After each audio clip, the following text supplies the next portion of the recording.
શ્રી અરવિંદ 1910માં પોંડિચેરી ગયા પછી પૂર્ણપણે એકાંતમાં રહેલા અને લખવાનું પણ એમને બિલકુલ કાંઈ જ લખતા પણ નહીં. પછી માતાજી આવ્યા અને માતાજીને રવિન્દ્રનાથ ટાગોરે ટાઈપરાઇટર આપેલું. ટાગોરે માતાજીને કીધું કે તમે મારા શાંતિ નિકેતનમાં આવી જાઓ, આખી સંસ્થા તમે ચલાવો. પણ માતાજી એમ કીધું મારું સ્થાન શ્રી અરવિંદ પાસે છે. એટલે ટાઈપરાઇટર શ્રી અરવિંદને આપ્યું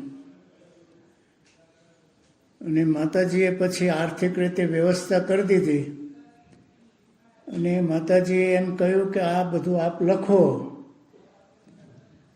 એટલે શ્રી અરવિંદે 1914માં પેન ઉપાડી અને લખવાનું શરૂ કર્યું. New knowledge. મેં પેલા પુસ્તકની વાત કરી ને, શ્રી અરવિંદ સાથે 12 વર્ષ.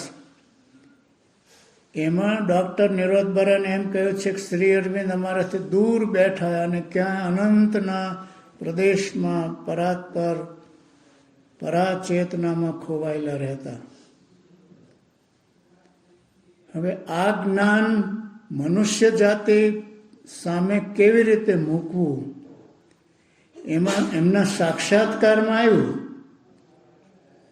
પણ સાક્ષાત્કારમાં આવેલું જ્ઞાન હવે મનુષ્ય જાતિ પાસે કેવી રીતે મૂકવું, એટલે આર્ય મેગેઝિન શરૂ કર્યું. અને આર્ય મેગેઝિનમાં એમને શરૂઆત કરી. એ આર્ય મેગેઝિન ગુજરાતમાં વધારે આવતું. એટલે બ્રિટિશ સરકારે જ્યાં જ્યાં આર્ય મેગેઝિન જતું એ બધાનું વોન્ટેડના લિસ્ટ બનાવ્યું કે આ શ્રી અરવિંદના બધા ભક્તો છે, પ્રશંસકો છે. 40 વર્ષ એકાંતમાં રહ્યા. એમાં માત્ર 14 થી 20 સુધી જ લખવાનું શરૂ કર્યું. 6 વર્ષ જ. અને પછી 20 થી 30, 50 સુધી, એટલે કે 30 વર્ષ સુધી એકાંતમાં, પૂર્ણપણે એકાંતમાં રહ્યા. મને અત્યારે લખવાની ના પાડી છે, મનુષ્ય જાતિ તૈયાર નથી. એક સાથે સવારમાં દિવ્ય જીવન, મનુષ્ય જાતિ કેવી રીતે દિવ્ય થશે, ધીમે ધીમે એ દિવ્ય જીવન ઉપર લખતા હોય. ટાઈપ કર્યા કરે, ધ્યાનસ્થ, કાંઈ પણ આધાર લીધા વગર ચેક કર્યા, એક જ તબક્કે 1 કલાક દિવ્ય જીવન ઉપર લખતા હોય. બીજા કોઈ સમયે પાછા એના દિવસે યોગ સમન્વય, આ બધા જૂના યોગો છે એનું સમન્વય કેવી રીતે કરવું અને નવેસરથી મનુષ્ય જાતિ સામે કેવી રીતે મૂકવું, યોગ સમન્વય, સિન્થેસિસ ઓફ યોગ લખતા. બીજા કોઈ સમયે વેદના અર્થઘટન ઉપર લખતા અને ક્યારેક માનવ વિકાસ ચક્ર ઉપર લખતા, હ્યુમન ફાઉન્ડેશન ઉપર લખતા, ભારતીય સંસ્કૃતિ ઉપર લખતા. એસેઝ ઓન ગીતા ઉપર એમનો એક સ્વતંત્ર અર્થઘટન છે. કટોકટી નાખીને જયપ્રકાશ નારાયણને ચંદીગઢની જેલમાં પૂરેલા, ત્યારે એમને એકમાત્ર કીધું કે શ્રી અરવિંદનું ગીતા ઉપરનું પુસ્તક મને આપો, એસેઝ ઓન ગીતા. એ લખતા. એટલે આવા 6 વર્ષમાં 30 મહાગ્રંથો ભરાય એટલું એમને લખ્યું. પછી બંધ કરી દીધું. 1922માં વેદનું અર્થઘટન ઉપર એમનું પુસ્તક પબ્લિશ થયું. બહુ જ સ્વતંત્ર રીતે વેદનું એમને અર્થઘટન કર્યું છે. એની પ્રસ્તાવનામાં એમને લખ્યું છે, હું એક બીજા કામમાં રોકાયેલો છું, હું એક બીજા કામ. 3 વખત એમને હું શબ્દ વાપર્યો આટલા લાંબા સમયગાળામાં. અને પછી બધું જ લખવાનું બંધ કરી દીધું. હું એક જુદા મહાન કાર્યમાં રોકાયેલો છું. એ કાર્ય શું હતું કે આ ચેતનાને મનુષ્ય જાતિમાં કેવી રીતે ઉતારી લાવવી. પણ એટલે બધું જ બંધ કરી દીધું. એમાંથી અત્યારે મોટા મોટા પુસ્તકો, જે સિન્થેસિસ ઓફ યોગ 1200 પાનાનું, પછી દિવ્ય જીવન 1200 પાનાનું, એવા 32 ગ્રંથો, 30 ને હવે તો બીજા 2, એમાં એક ડાયરી, એમના યોગની ડાયરી, એ તમને વાંચજો, બહુ જ મજા આવશે. સ્ટેપ બાય સ્ટેપ હું ક્યાં પહોંચ્યો, વચ્ચે આવતી ઘટનાઓને, મેં એમના પ્રયોગોની વાત કરીને, કીડીઓ પર પ્રયોગો કરેલા ને બધા. એટલે 32 મહાગ્રંથો લખ્યા. પણ એકમાત્ર સાવિત્રી એમને છેલ્લા દિવસો સુધી લખ્યા કરી. સાવિત્રી સ્ટાર્ટ કરેલી 1903માં, બરોડા સ્ટાર્ટ કરેલું. એક એમના માઇન્ડમાં વિષય આખો ઉતરી આવ્યો એને, પછી ક્લિયર થતા એટલે 1903માં સ્ટાર્ટ કરેલી અને 50માં પૂરી કરી. એટલે એક જ પુસ્તક ઉપર 47 વર્ષ સુધી કામ કર્યું. ઓશો જે રજનીશ છે, એમને ઘણાની ટીકા કરી છે, ગાંધીજીની, શ્રી અરવિંદની, ઘણાની. પણ આ સાવિત્રીના એમને વખાણ કર્યા છે કે રામાયણ પછી 500 વર્ષ પછી આ પુસ્તક લખાયેલું છે. અને ऐसा પુસ્તક 10-10 साल में नहीं लिखा जाता. 500 વર્ષ પછી લખાયેલું છે.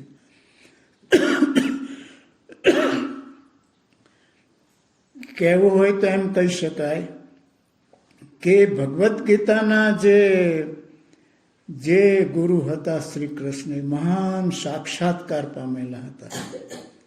એટલે એમના સાક્ષાત્કારમાંથી ગીતા લખ્યું. ત્યાર પછી હજારો વર્ષ પછી આ સાવિત્રી એ શ્રી અરવિંદે લખ્યું. આપ એમાં એવું નહીં સમજતા કે શ્રી અરવિંદ આગળ કૃષ્ણ પાછળ એવું કોઈ કમ્પેરિઝન, અવતારોને કમ્પેરિઝન ન કરાય. આપણે અંદરો અંદર આપણે તુલના કરીએ, પણ અવતારોને તુલના કરશો ને તો ઘણો ગૂંચવાઈ જશું.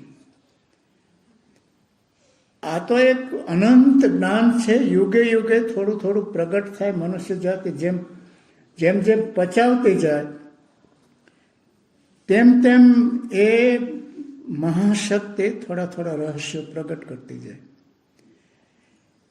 એટલે ભગવદ્ ગીતા પછીનું જો પુસ્તક કેવું હોય તો આ સાવિત્રી કહી શકાય. મહાભારત કેટલુંક જૂનું લઈને એવું ચાલે છે ને કે આપણે જૂની પરંપરાઓને પણ હવે તો ફેંકી દેવાની જરૂર છે, તો જ મનુષ્ય જાતિ આગળ વધી શકે. આપણે ત્યાં બધા જૂના ઘણા કન્સેપ્ટ છે, એટલે કે જુદા જુદા ખ્યાલોની અંદર મનુષ્ય જાતિ અટવાઈ ગઈ છે. જેમ કે જે બીજે ક્યાંય નથી એ મહાભારતમાં છે, અને મહાભારતમાં જે બીજે ક્યાંય નથી એ મહાભારતમાં છે. બરાબર છે, આ યુગ સુધી બરાબર છે, પણ અત્યારે તો એમ કહી શકાય ભગવદ્ ગીતામાં પણ જે નથી, જે ક્યાંય નથી એ સાવિત્રીમાં છે.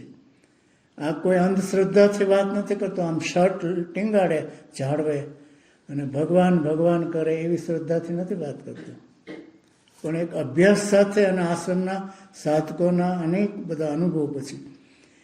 એટલે સાવિત્રી શું છે તો આપણી કેટલીક જૂની લોકકથાઓ છે. કથાઓ તો બહુ નાની છે.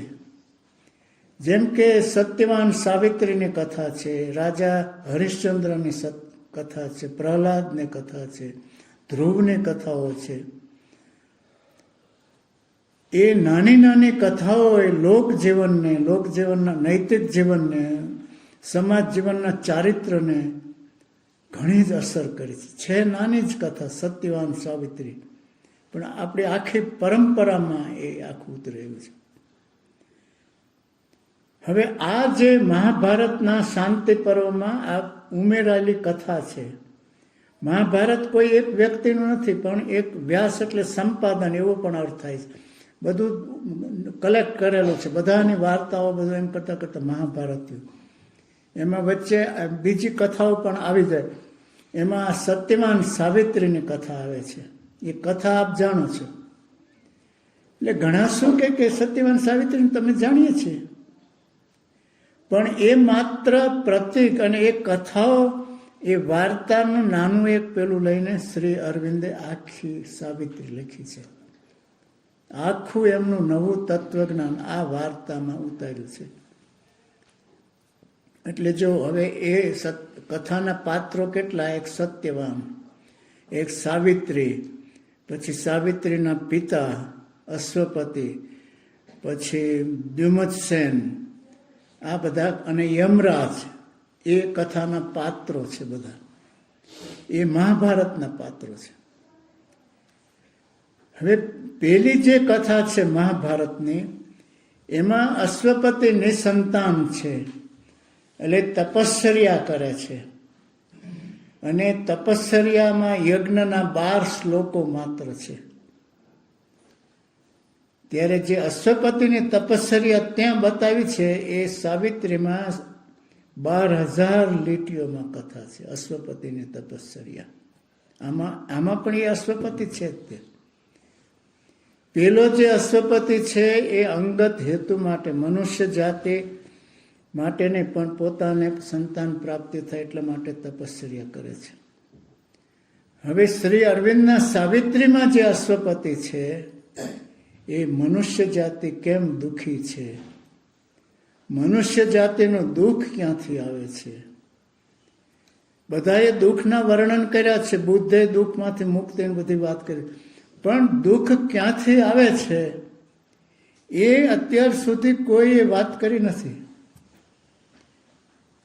એટલે અશ્વપતિ જે છે, મનુષ્ય જાતિમાં દુઃખને કેવી રીતે દૂર કરવું એ માટે તપસ્યા કરે છે. પેલો વ્યક્તિગત હેતુ છે. હવે અશ્વપતિને ત્યાં સાવિત્રીનો જન્મ થાય છે, પુત્રી છે. અને પછી સત્યવાન સાથે એના લગ્ન થાય છે. અને નારદ મુનિ એમ કે છે કે આજનો દિવસ આ ફરી આવશે ત્યારે સત્યવાનનું મૃત્યુ થશે. આ દિવસ રિટર્ન થશે, 1 વર્ષમાં આનું મૃત્યુ થશે. આ મહાભારતનો પ્રશ્ન. હવે સાવિત્રી એમ કે છે કે હું સૂર્યને ઉગવા નહીં દઉં, એટલે કે હું આખું અટકાવી દઈશ, પ્રકૃતિના નિયમને અટકાવી દઈશ મારી તપશ્ચર્યાથી. એટલે સંસ્કૃતમાં એક બાણભટ્ટનો કાદંબરી કરીને પુસ્તક છે, તો ત્યાં મહાશ્વેતા એક કન્યા તપશ્ચર્યા કરે છે અને પુંડરીક મહેમાન તરીકે જાય છે. તો જંગલ છે ને આશ્રમ છે, એની પાસે કાંઈ જ એને આપવા માટે ફ્રૂટ્સ કે કંઈ જ છે નહીં. અને ઉજ્જડ પાનખર ઋતુ છે, કંઈ ફ્રૂટ્સ ફળ બળ આવે ને એવી ઋતુ હોય છે. મહાશ્વેતા સુંડલો લઈને જાય છે અને એમ કહે છે કે જો આ તમારો પ્રકૃતિનો નિયમ છે કે અત્યારે ફળ મળે નહીં, પણ મારો સંકલ્પ બળ છે. આ ઇન્ડિયન ફિલોસોફીની આખી ઘટના છે, આમાં વણી લેવામાં આવે કે મારા સંકલ્પ છે કે અત્યારે ફળ નીચે પડો, એટલે ફળ નીચે પડે છે. આપણી સંસ્કૃતિમાં, સાધનામાં પ્રકૃતિ ઉપર સંકલ્પનો વિજયને બતાવેલું છે, એટલે ફળ પડે છે. આટલી ઘટના છે. હવે શ્રી અરવિંદ આખું એને ઘણા ઊંચા સ્વરૂપે લઈ જાય છે. પછી સાવિત્રી એ જે છે એક અમુક પ્રકારની તપસ્વીની કન્યા છે અને અંગત હેતુ માટે એ તપશ્ચર્યા કરે છે. જ્યારે અહીંયા જે સાવિત્રી છે, આ પુસ્તક મૂક્યું છે, એમાં જે સાવિત્રી છે મહાશક્તિ છે. મહાભારતની સાવિત્રી મહાશક્તિ નથી, એનો એક મર્યાદિત પ્રશ્ન છે. અને આમાં શ્રી અરવિંદ આખી વાતને, સાવિત્રીની વાતને, જેમ કે સાવિત્રી ત્યાં એમ કહે છે કે કુદરતનો નિયમ છે પણ મારો સંકલ્પ બળ છે. હવે અહીંયા યમરાજ અને સાવિત્રી સામ સામે આવશે શ્રી અરવિંદના સાવિત્રીમાં. યમરાજ એમ કહેશે કે પ્રકૃતિનો નિયમ છે અને મને ભગવાને નિયમું છે અને એ પ્રમાણે ચાલશે. This is the universal law. આમાં સાવિત્રી આમાંથી વાત કરો. આ વિશ્વનો કાયદો છે. None can reach heaven who has not pass through hell. નરકમાંથી પસાર થયા વગર કોઈ સ્વર્ગમાં જઈ શકશે નહીં. આ યમરાજ કહે છે. આમાં શ્રી અરવિંદ આખું ઘણી ઊંચી ભૂમિ. સાવિત્રી શું કહે છે? My will power is greater than થાય લો. મારી ઈચ્છા શક્તિ તારા કાયદા કરતા મોટી છે. એટલે આમાં આખો પ્રશ્ન શ્રી અરવિંદે આ જે સાવિત્રી છે એ દિવ્ય માં ભગવતી છે. પેલી સાવિત્રી એક મનુષ્ય કન્યા છે, અંગત હેતુ માટે એ પેલું કરે છે. હવે આમાં જે સત્યવાન છે, સાવિત્રી છે, અશ્વપતિ છે, પાત્રો બધા જ છે. એ શ્રી અરવિંદને પોતાનો જે અંદરના સાક્ષાત્કાર, અંદરના રહસ્યો બહાર મૂકવા હતા, તો કેવી રીતે મૂકવા, મનુષ્ય જાતિ સામે કેવી રીતે મૂકવા, તો એમને આ પ્રતીકનો ઉપયોગ કર્યો છે માત્ર. એટલે જ્યારે એ લખવા બેઠા ત્યારે એમના રૂમમાં કોઈ એટલે અંગત રીતે જ હું શું લખવા બેઠો છું. જે યુગો પસાર થઈ ગયા, જે પ્રયોગો મનુષ્ય જાતિએ કર્યા, સફળ થયા, નિષ્ફળ થયા, જેહાદો, યુદ્ધો, ઘણા પ્રયોગો, તો કે હું કાંઈ જ રિપીટ કરીશ નહીં. રિપીટેશન થાય તો એ ના થાય, યુદ્ધ થાય, રિપીટ થાય, બીજા એક યોગી આવે નાના, તો કે હું કાંઈ જ રિપીટ નહીં કરું. એટલે પહેલી લીટી એમને જે મૂકી, તમે જો સાવિત્રી કે શ્રી અરવિંદને સમજવા ટ્રાય કરશો ને, આમાં અમે એવું આપ નહીં સમજતા કે અમે સમજીને બેઠા છીએ, અમે હજી સમજ્યા જ નથી. આ અમારા હૃદયમાં ગુરુદેવને અમે પધરાવ્યા છે, એમને અમે સમર્પણ કર્યું છે, પુકાર કરીએ છીએ. એટલે આપણે બધા સરખા છીએ, પણ આ એક મહાશક્તિ છે, એને સમર્પણ કરવાનું છે. એટલે પછી શ્રી અરવિંદ તમે જો સમજવા બેસશો તો નહીં સમજે. જેમ કે પહેલી લીટી એમને 43 વખત તો એમના હેન્ડરાઇટિંગની કાપલીઓ છે, એટલી કટિંગ બધા એટલા તો મળ્યા. લીટી બદલી નાખે, આ થોડા ઉપર જાય, થોડા ઉપર, જેમ જેમ ઉપર ગયા, જેમ જેમ સાધનામાં ઉપર ગયા, ઉપરના સ્તરમાં ગયા, અને એમને એમ લાગ્યું કે આ લીટી એ શું કરે, પછી ગણગણે લીટીઓ, અને એમાંથી આનંદ ને પ્રકાશ ઉતરતો હોય, આનંદ ને પ્રકાશ એ લીટી રાખે, પણ જે લીટી સામાન્ય એ કાઢી નાખે. એટલે પછી પહેલી લીટી એમને લખી કે દેવો પણ નહોતા એ પહેલાની વાત કરવા બેઠો છું.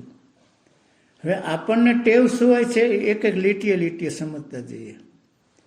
હ્યુમન માઇન્ડ એટલું લિમિટેડ છે ને, એટલું લિમિટેડ છે ને. આશ્રમના સાધકોના તમે વાંચશો, એના બધા ડાયરીઓ વાંચશો, તો મેન્ટલ લેવલથી તમે જ્યારે વિચારશો ત્યારે બહુ જ નાના એવા જગતમાં આવી જાઓ છો, અને ધ્યાનના પ્રદેશમાં ઊંચા જશો, ઝંખનામાં, પ્રાર્થનામાં અને કોઈ કોન્ટેક્ટ, ત્યારે તમે જે સ્ટેજ ઉપર હશો એ ઘણું ઊંચું સ્ટેજ હોય છે. ધ્યાન છોડી દો એટલે પાછા મેન્ટલ લેવલમાં આવી જઈએ. આશ્રમને એક બેન હતી હુતા, માતાજીને એમ કીધું કે હું મને આ દુનિયાની ડિસહાર્મોની, આ વિસંવાદિતા, આ દુષ્ટતા, આ બધું હું સહન નથી કરી શકતી, માટે હું ઉપર ઘણા પ્રકાશના પ્રદેશમાં ઉપર ચાલી જાઉં છું, ઉપરના સ્તરમાં ત્યાં પડી રહું છું. માતાજી કે નહીં, મારી દીકરી, તારે અહીંયા મેન્ટલ લેવલમાં રહેવાનું, નહીં તો તને હેબિટ પડી જશે, પણ એ શક્તિને અહીંયા ઉતારવાની છે.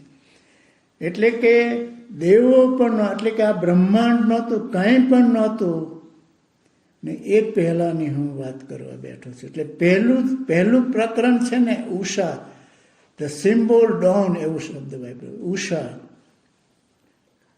એટલે કે મેટરમાં ચેતના દાખલ થઈ એ ઘટનાને શ્રી અરવિંદ ઉષા કહે છે. ફર્સ્ટ ડોન, પહેલી ઉષા. અને એક આખું ચેપ્ટર એના ઉપર લખ્યું છે, પહેલું ચેપ્ટર. ડૉક્ટર રાધાકૃષ્ણ એમ કહેતા કે આ મેટરમાં સ્પિરિટ કેવી રીતે કેમ દાખલ થયું, મારું મહાન રહસ્ય છે. એ હું સમજી શકતો નથી. દરેકને જુદું જુદું રહસ્ય હોય. જેમ કે બર્ટ્રાન્ડ રસેલ કહેતા કે આપઘાત કરવા જતી મહિલા છે ને, અથવા પુરુષ કે મહિલા, એ મારા માટે મોટું રહસ્ય છે. જે મહિલા ઉંદરથી પણ ડરતી હોય, જે મહિલા કે ભાઈ કે બહેન કે સામાન્ય ઘટનાથી ઉપરથી આમ ગરોળી પડી હોય ને રાત્રે તો ઝબકી જતી હોય, એ જ્યારે આપઘાત કરવાનું નક્કી કરે છે ને, ત્યારે જાગૃત રીતે એ જોવે છે કોઈ નથી. પછી એ ટેબલ મૂકશે, એ જ પછી રાંઢવું બાંધશે, એ જ ગળામાં નાખશે અને જાગૃત રીતે મુક્ત થઈ જાય છે. તો એ એમ કે મારા માટે રહસ્ય છે. હવે આ જે મેટરમાં જે ચેતના ઉતરીને પછી ઉત્ક્રાંતિ થતાં થતાં આવી, એટલે પછી આ ડાર્વિનને આને કંઈ સંબંધ નથી, પણ સમજાવવા કહું છું કે જળચર પ્રાણીઓ આવ્યા, પછી પ્રાણીઓ આવ્યા, પછી એમાંથી મનુષ્યો આવ્યા. પ્રાણી સૃષ્ટિ સુધી છે ને કરોડરજ્જુ આમ હતી. જોજો, બધા પ્રાણીઓની કરોડરજ્જુ આમ છે. એટલે અહીંયા મગજ છે, આ શિંગડાના મગજ. રવિન્દ્રનાથ ટાગોરે શું કીધું છે કે પશુ સૃષ્ટિ સુધી આમ હતી ઉત્ક્રાંતિ. એટલે એક અંદર ગૂઢ ચેતનાનો ધક્કો લાગે છે એટલે આગળ વધે છે. પણ એમાંથી એમ કે મનુષ્ય આમ ઊભો થઈ ગયો અને હવે આપણું મગજ આમ થઈ ગયું છે, તો એ ધક્કો કોને માર્યો? એ કઈ ચેતના? એ તો ટાગોર એમ કે છે કે આ પ્રભુનો હસ્તક્ષેપ છે, આ પ્રભુનું ઇન્ટરવેન્શન છે. અને એટલે મનુષ્ય જાતે એક સ્ટેપ આગળ ગઈ. હવે શ્રી અરવિંદ શું કહે છે કે હવે આ એક સ્ટેજ છે અને એમાં એક જબરજસ્ત પ્રભુનો હસ્તક્ષેપ હોય તો મનુષ્ય જાતે વધારે આગળ વધી શકે. નહીતર તો આમ નામ ફર્યા કરશે, આમ નામ ફર્યા કરશે.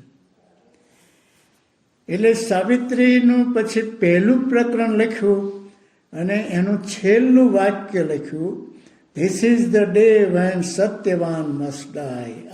આખી મનુષ્ય જાતિનો સાર, બધો તત્વજ્ઞાનનો સાર, બુદ્ધનો ક્ષણિકવાદનો સાર, બધાનો સાર, ચારવા કે આ સર્જન એટલે સત્યવાન એટલે સાર આખી મનુષ્ય જાતિ, પશુ સૃષ્ટિ બધા જ. કોઈ એક ચોક્કસ દિવસે આ માણસ મરી જવાનો, આ સત્યવાન મરી જવાનો છે.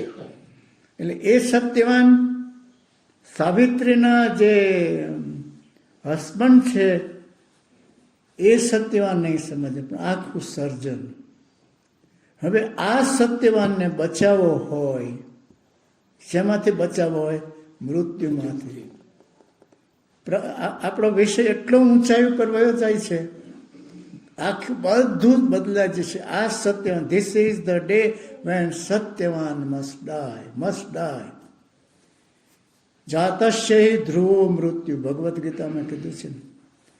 હવે શ્રી અરવિંદના યોગનો પ્રશ્ન શું છે કે આ મનુષ્યને કેવી રીતે બચાવવો?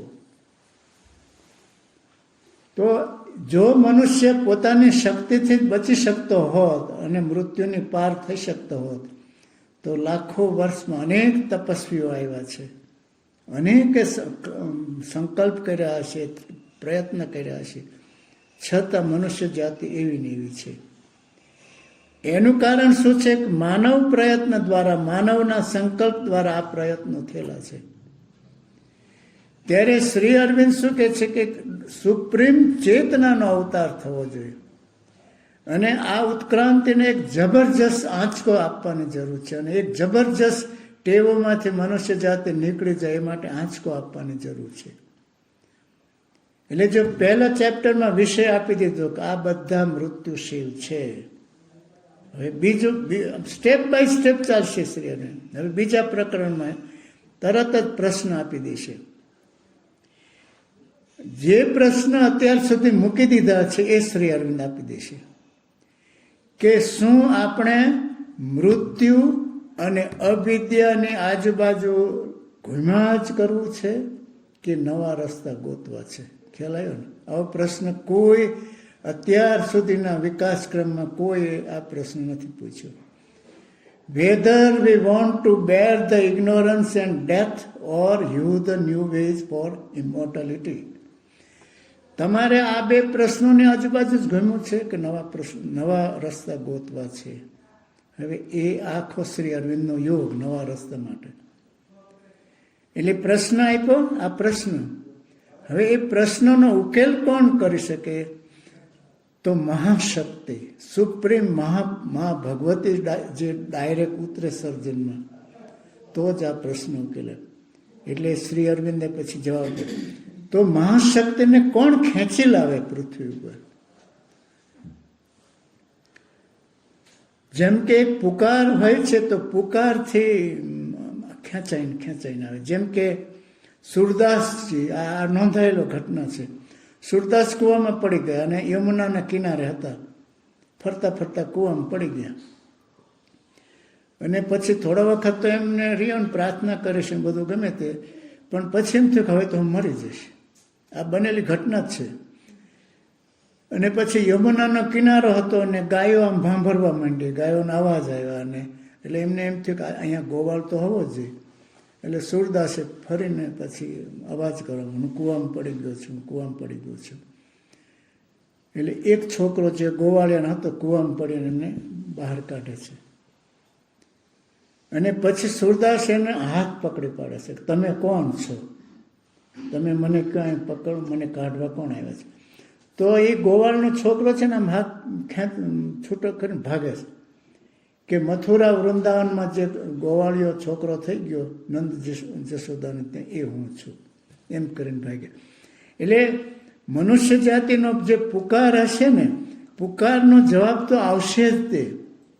Every sincere call is received, આ માતાજીનું વાક્ય છે. એક યોગ્ય સિન્સિયર પુકાર તમારા રિસીવ પ્રભુ કરે જ છે. એટલે પછી શ્રી અરવિંદ એક વાક્ય આવ્યું પૂછે કે જો મનુષ્ય જાતિનો પુકાર થાય તો જ મહાશક્તિ જન્મ લે. કારણ કે મહાશક્તિ કોઈ રૂટીન કાર્ય માટે જન્મ લે જ નહીં. તો આખી મનુષ્ય જાતિ જો પુકાર કરે તો જ જન્મ થાય. જેમ કે સોક્રેટિસ જતા જતા આ લોકોને ખબર નથી, આ જ્ઞાનીઓને ખબર નથી. ઈસુ ભગવાન વધ સ્તંભ પર ચડીને કે આ લોકોને માફ કરજો, આ લોકોને ખબર નથી. અને ગાંધીજી, તો એ બધા પુકાર છે મનુષ્ય જાતિના. અને સાવિત્રીમાં વાક્ય છે, world desire to compel her to take the birth, world desire compel her to take the birth, એવું કંઈક છે 2nd ચેપ્ટરમાં. એટલે કે આખા મનુષ્ય જાતિની ઝંખનાએ મહાશક્તિને જન્મ લેવા માટે ફરજ પાડી છે. એટલે જો હવે આ જે પાત્રો છે, અશ્વપતિ છે, હવે અશ્વપતિ અહીં તો તપશ્ચર્યા કરે છે. એ તપશ્ચર્યા કોની છે? મેં કાલ સાંજે કીધું, બહુ થોડા હતા રાત્રે ધ્યાનમાં, કે કલ્પના શક્તિ છે ને એ માણસને બહુ જ આગળ લઈ જાય. આ માતાજીનું વાક્ય છે. તમે કલ્પના કરો, આપણે બહાર કલ્પના કરીએ છીએ ને કે બીજગણિતમાં જેમ કહીએ કે એક્સ, ક્ષ ધારો કે ક્ષ ધારીને આખું બીજગણિત ચાલે છે, ક્ષ ધારીને આખું ભૂમિતિ ચાલે, એ તો છે જ નહીં ક્યાંય. ક્ષ તો છે જ નહીં. શકુંતલાનું પાત્ર લેખન પરીક્ષામાં આવ્યું, શકુંતલાનું પાત્ર ઉપર લખો. હવે શકુંતલા છે જ નહીં ક્યાંય, તો એ ફર્સ્ટ ક્લાસ લાવીએ છીએ. જે અસ્તિત્વ નથી તોય લાવીએ છીએ. ત્યારે અહીં તો ઋષિમુનિઓએ કીધું છે, ભગવદ્ ગીતાએ કીધું છે, તમારા હૃદયમાં પ્રભુ બિરાજે છે. છતાં આપણે બેંકમાં પૈસા પડ્યા હોય અને ભૂખ્યા રહી રાડ્યું પાડે, મારે કંઈ નથી, મારે કંઈ નથી. સાવિત્રીનું વાક્ય છે, ઇન યોર ડિફીટેડ હાર્ટ, તમારા હારેલા થાકેલા હૃદયમાં હજી પ્રભુની શક્તિ તો પડેલી જ છે, અકબંધ પડેલી છે. તમે એક એક સાવિત્રીનું વાક્ય લેશો ને, માતાજી લખ્યું છે, કોઈ પણ પાનું ખોલો ને જે કઈ લીટી આવે ને એ લીટી તમને પૂર્ણતાએ લઈ જશે. માતાજીને પૂછેલું કે હવે શ્રી અરવિંદે શરીર છોડ્યું પછી શું કરે છે? ખ્યાલ તો બહુ ઇન્ટરેસ્ટિંગ છે. આપણે ટાઈમ રહેશે તો લાવીશ. ટાઈમ તો હવે કાલે એક જ દિવસ કે શ્રી અરવિંદ હવે શું કરે છે, શરીર છોડ્યા પછી શું કરે છે, ક્યાં રહે છે, શ્રી અરવિંદ ક્યાં રહે છે? કે ચાલ્યા ગયા બધા યોગીઓની જેમ ઉર્ધ્વલોકમાં ચાલ્યા ગયા? તો માતાજી એમ કીધું કે શ્રી અરવિંદ તમારી ઘણા જ નજીક છે અત્યારે. આ શ્રી અરવિંદનો યોગ છે. શ્રી અરવિંદ ચાલ્યા ગયા નથી, તમારા હૃદયની ઘણા જ નજીક છે. એટલે કે આ સ્થૂળ અને સૂક્ષ્મ મળે છે ત્યાં શ્રી અરવિંદ છે, ઊભા છે. કેમ ઊભા છે? He is waiting for your call. તમારા પુકાર માટે રાહ જોવે છે. આપણા ઘેર ભિખારી આવ્યો હોય ને તો એ થોડું માન આપીએ ને તો આવે, નહીં તો આમ બળબડતો વયો જાય. તો આ તો ડિવાઇન છે. શ્રી માતાજીને વાક્ય છે કે this wonderful world of delight, આ શ્રી અરવિંદ પરમ પ્રકાશ ઉતારી લાવ્યા છે. તો કે ક્યાં રહે છે? Is waiting for your call. તમે પુકાર કરો, પણ શેના માટે વેઇટ કરે છે? તો કે to come down upon the earth, પૃથ્વી ઉપર ઉતરવા માટે, ઉતરી આવવા માટે આ પ્રકાશ ઉતરી આવ્યો છે.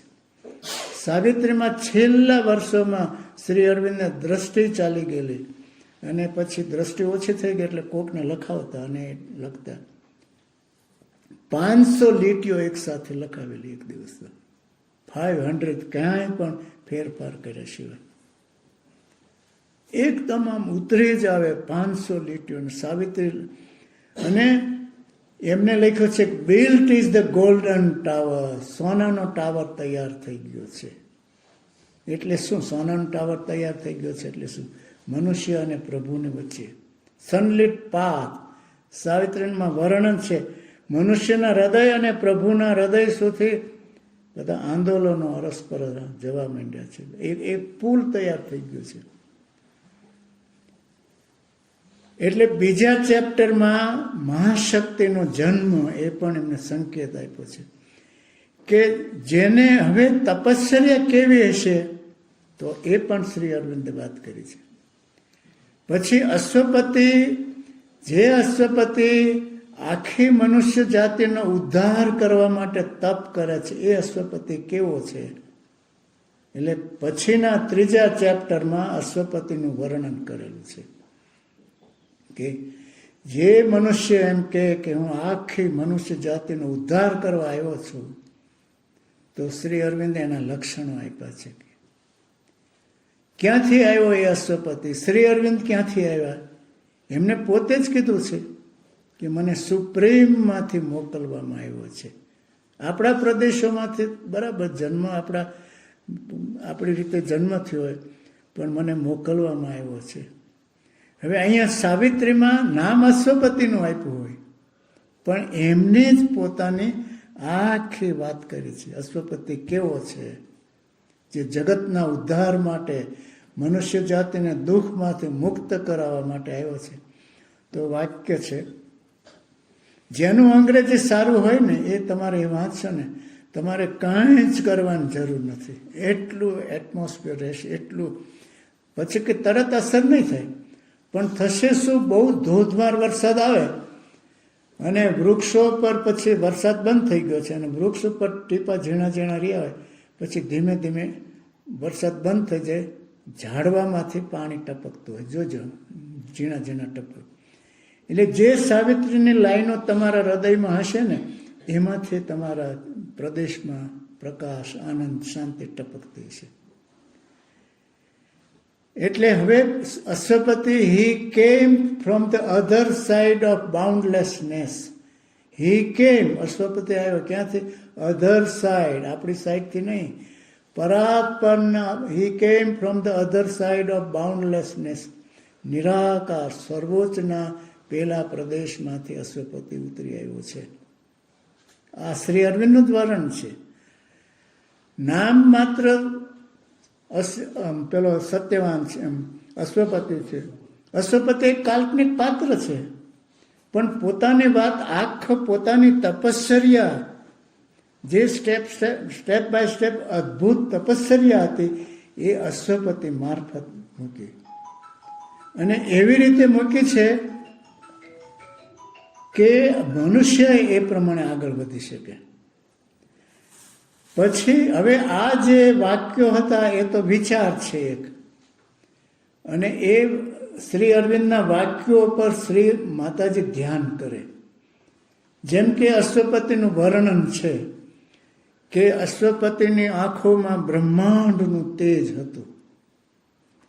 આ લીટી છે, અને એ લીટી ઉપર માતાજી ધ્યાન કરે. એટલે એ એવું ચિત્ર આવે એમના ધ્યાનમાં, એવું આવે ચિત્ર કે આંખો આમ જોવો ને તમને હા હા હવે આંખો જોઈ જ નથી મેં કે છે, માત્ર ચિત્ર, વિઝન. એ માતાજી પછી હુતાને કે ધ્યાનમાં કે આવું તું પેઇન્ટિંગ કરે. પોરબંદરની એક કન્યા, હુતા પોરબંદરની હતી અને આફ્રિકા ગયેલી અને ગૃહ જીવનમાં નિષ્ફળ ગયેલી. જે લોકો ગૃહ જીવનમાં નિષ્ફળ ગયા હોય, માતાજીનો સ્પર્શ લાગ્યો ને એ અદ્ભુત થઈ ગયેલા. નિષ્ફળ ગયેલી, પોંડિચેરી આવતી રહી. એમના સાસરા પક્ષના ચાર્ટર્ડ પ્લેન કરીને આવ્યા પોંડિચેરી કે અમારે પુત્ર વધુ છે, સોંપી દો અમને. એટલે માતાજી કે એને પૂછી જુઓ, એની ઈચ્છા હોય એમ કરો. હુતાએ એમ કીધું કે નહીં, મારે તો અહીંયા જ રહેવું છે. અને એ પછી આશ્રમમાં એ પછી મોટા પેઇન્ટર ને મોટા સાધક બની ગયા. વ્હાઇટ રોઝિસ કરીને એનું એક પુસ્તક છે, સફેદ ગુલાબ. એ માતાજીને પ્રશ્ન પૂછ્યા છે.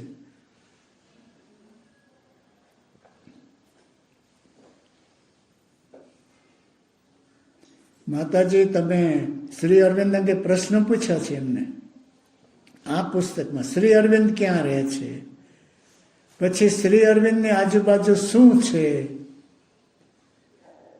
અને શ્રી અરવિંદ ક્યાં છે, બધા જ પ્રશ્નો પૂછ્યા છે. તો એ માતાજી જે ધ્યાનમાં આવે ને એ હુતા પેઇન્ટિંગમાં કરેલી. એટલે there was the universal light in his eyes. અશ્વપતિની આંખોમાં બ્રહ્માંડનો પ્રકાશ હતો. તે ચિત્ર જ આમ જુઓ ને એ શ્રી અરવિંદ જ બતાવ્યા હોય. A golden figure seated in the heart. એ સાવિત્રીમાં અશ્વપતિનું વર્ણન છે. એ સુવર્ણમય આકૃતિ અશ્વપતિ ધારણ કરે. તો એના પર એ માતાજીએ ધ્યાન કર્યું હોય અને હુતા એ પેઇન્ટિંગ કરી લે. અને પછી એ મૂકે, ચિત્ર આગળ મૂકે. એટલે હૃદયમાં શ્રી અરવિંદ જ બતાવ્યા છે.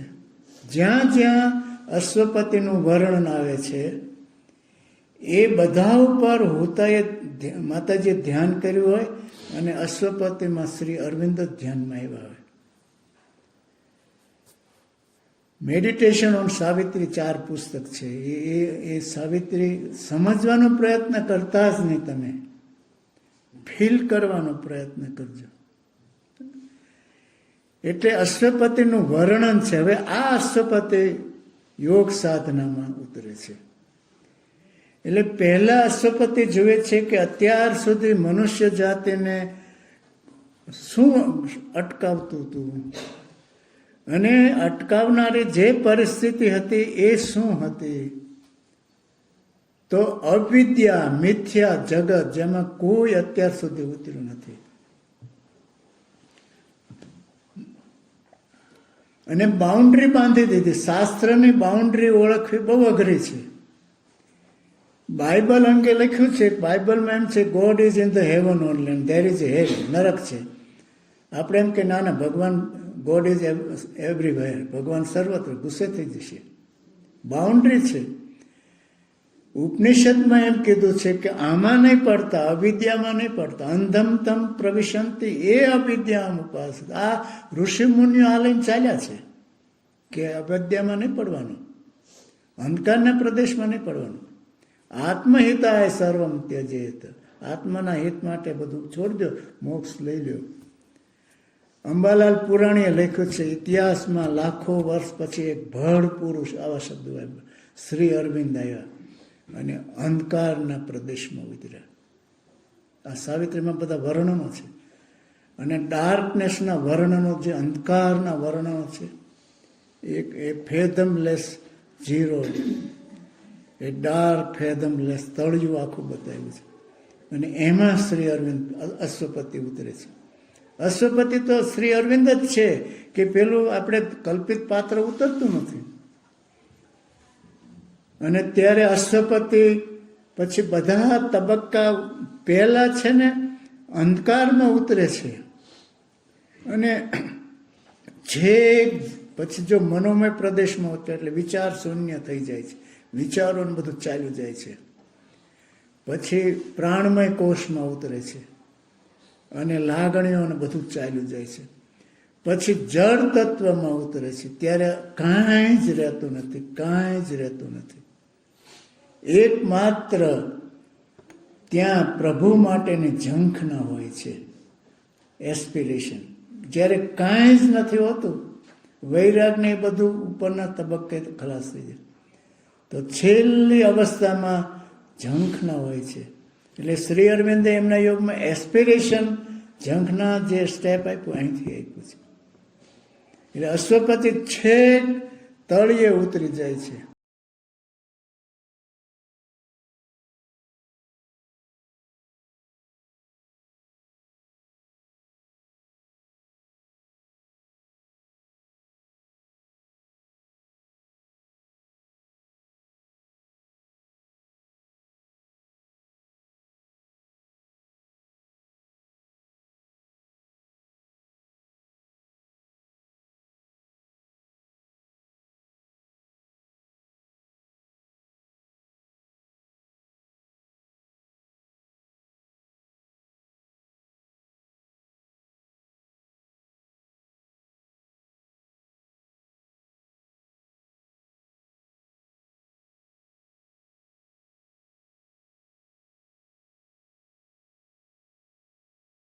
જે મેળવું છે તારું છે પણ વિશેષ માગતો નહીં. આસ નો મોર. કેમ વિશેષ માગતો નહીં? Man is too weak. મનુષ્ય એટલો નબળો છે to bear the infinite weight. ગંગાને અવતરણ થવું તો પણ ગંગાનો ભાર કોણ ઝીલે? મનુષ્ય ઘણો નબળો છે. અને સમય પાક્યા પહેલા સત્યનો જન્મ થશે તો પૃથ્વીના ભાંગીને ચૂરે ચૂરા કરી નાખશે. આ મહાશક્તિ કે છે. અને જ્યારે જળ તત્વમાં અશ્વપતિ ઉતરે છે ને ત્યારે ઉપરથી અવાજ આવે છે કે ઓ અશ્વપતિ. વન ડે અશ્વપતિ અવાજ સાંભળે છે કે એક દિવસ સત્યના દ્વાર ખોલી જશે. ઓ અશ્વપતિ, આઈ હેવ હર્ડ થાય ક્રાય. હે અશ્વપતિ, મેં તારો પુકાર સાંભળ્યો છે. જો એક બાજુ અશ્વપતિ છે, આખી મનુષ્ય જાતિનું પ્રારબ્ધ લઈને સુપ્રીમમાં ભગવતી પાસે જાય છે. એ અશ્વપતિ કાલ્પનિક નથી, એ શ્રી અરવિંદ છે. અને મા ભગવતી સામે સુપ્રીમ આદ્ય શક્તિ આવે છે. ત્યારે અવાજ આવે છે અશ્વપતિને કે yes, O strong forerunner, I have heard thy cry. One shall descend and break the iron law. એક ઉતરી આવશે અને કુદરતનો જડતાનો કાયદો તૂટી જશે.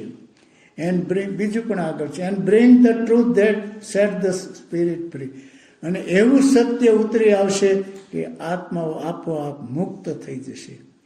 મુક્ત થવા માટે જે કૃષ્ણમૂર્તિ કહેતા કે you are free now or never, એક વાક્ય કહી દીધું, પણ એમને પદ્ધતિ નથી આપી છે તો ઘણી અઘરી આપી છે. પણ અહીંયા છે, શ્રી અરવિંદે કીધું છે કે આ શક્તિ જો ઉતરી આવશે તો જ આપોઆપ આત્માઓ મુક્ત થતા જશે. અને કામ, ક્રોધ, લોભમાં તો એકદમ આમ ખરી પડશે બધા.